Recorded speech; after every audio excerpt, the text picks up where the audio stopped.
കാഫിർ സ്ക്രീൻഷോട്ട് CPM-നെ തിരിഞ്ഞു കൊത്താൻ തുടങ്ങിയിട്ട് കുറെ കാലമായി. 2024 ലോക്സഭാ തെരഞ്ഞെടുപ്പ് കാലത്ത് വടകരയിൽ ഷാഫി പറമ്പിലും ശൈലജ ടീച്ചറും തമ്മിൽ ശക്തമായ പോരാട്ടം നടന്നു. ആ പോരാട്ടം ഷാഫിക്ക് വലിയ അഡ്വാൻറ്റേജ് ഉണ്ട് എന്ന് കണ്ട CPM-കാർ ഒരു സ്ക്രീൻഷോട്ട് ഇറക്കി. ഇതൊക്കെ നമ്മൾ കണ്ടതാണ്. ഷാഫി മതവിശ്വാസിയാണെന്നും ശൈലജ ടീച്ചർ കാഫിർ ആണെന്നും അതുകൊണ്ട് മതവിശ്വാസികളെ ജയിപ്പിക്കണം എന്നുമായിരുന്നു ആ പോസ്റ്റർ.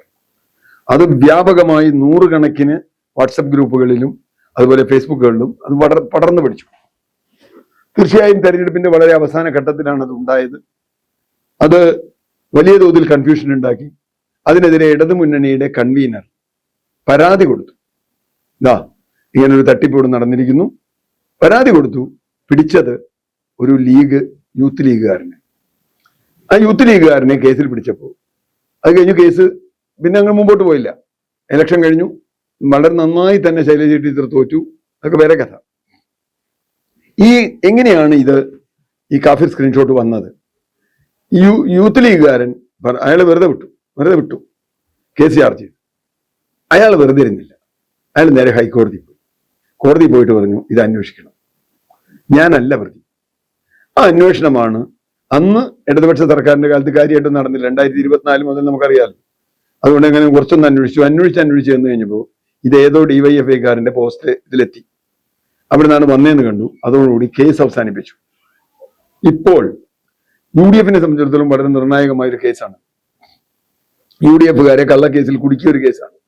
ആ കേസനുസരിച്ച് എങ്ങനെയാണ് ഇനി മുമ്പോട്ട് പോകേണ്ടത് എന്ന് തീരുമാനിക്കുകയും SIT ഇടുകയും വളരെ കാര്യക്ഷമതയോടെ പ്രവർത്തിക്കുന്ന ഉദ്യോഗസ്ഥന്മാരെ അതിന് നിയോഗിക്കുകയും ചെയ്തു. ഇപ്പൊ കേൾക്കുന്നു അത് ഒരു DYFI നേതാവിൽ വരെ എത്തി നിൽക്കുന്നു എന്നാണ്. DYFI നേതാവ് ഉണ്ടാക്കിയതല്ല എന്നും അവർ പറയുന്നുണ്ട്. ഇത് വേറെ ഏതൊക്കെയോ ഗ്രൂപ്പുകളിലുള്ളതാണ്. വടകരയും പ്രദേശത്തുമുള്ള ഇടതുപക്ഷ വാട്സപ്പ് ഗ്രൂപ്പുകളിൽ വ്യാപകമായി പ്രചരിച്ചിട്ടുള്ളതാണ്. പക്ഷെ അത് ഉണ്ടാക്കിയത് ആരാണ് എന്നതിലേക്ക് എത്തുന്നതേ ഉള്ളൂ. അതിന് ഇതൊക്കെ റീസെറ്റ് ചെയ്തിരിക്കുന്നു. മൊബൈലൊക്കെ റീസെറ്റ് ചെയ്തു. പരമാവധി പണിയൊക്കെ അവർ നോക്കും. പക്ഷേ ഇന്നത്തെ ഒരു സാങ്കേതിക വിദ്യ വെച്ച് അത് കണ്ടെത്താൻ കഴിയും എന്നാണ് SIT കരുതുന്നത്. അങ്ങനെയാണെങ്കിൽ ഈ ഷോട്ട് ആദ്യം എവിടെ നിന്ന് വന്നു അത് അന്വേഷിച്ച് പോകണം.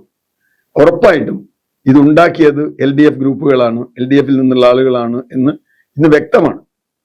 അത് തെരഞ്ഞെടുപ്പിൽ ജനങ്ങളെ വഞ്ചിക്കാൻ. ഇപ്പോൾ ഈ കഴിഞ്ഞ നിയമസഭാ തെരഞ്ഞെടുപ്പിലും അത്തരത്തിലുള്ള ഒരു കളി നടന്നു.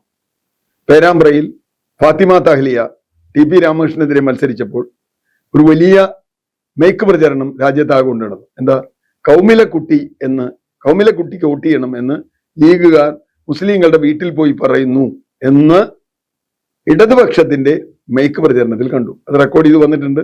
അതിൽ കേസ് വരുമോ എന്തായാലും അറിയില്ല. എന്തായാലും TP രാമകൃഷ്ണൻ തോറ്റു. അത് നുണപ്രചരണമായിരുന്നു എന്നതിൽ ഉറപ്പാണ്. കൗമിലക്കുട്ടി എന്ന രൂപത്തിൽ ഒരു പോസ്റ്ററും എവിടെയും ഇട്ടിട്ടില്ല. എന്തായാലും ഇത് അതിനേക്കാളൊക്കെ ഗൗരവമുള്ളതാണ്.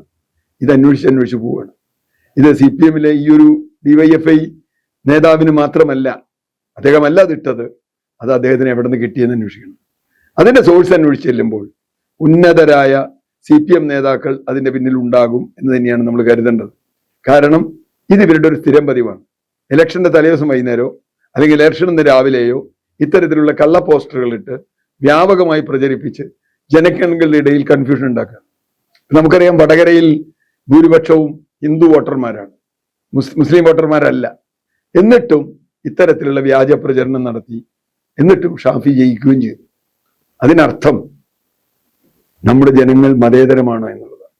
അവർക്കിടയിൽ വംശീയ വിദ്വേഷം പരത്തി വലിയ തോതിൽ വിഭജനമുണ്ടാക്കി അതിൽ നിന്ന് തെരഞ്ഞെടുപ്പ് ജയിക്കാനുള്ള ഒരു നികൃഷ്ടമായ തന്ത്രത്തിന്റെ ഭാഗമായിരുന്നു കാഫിർ സ്ക്രീൻഷോട്ട് എന്നതിൽ ആർക്കും തർക്കമില്ല.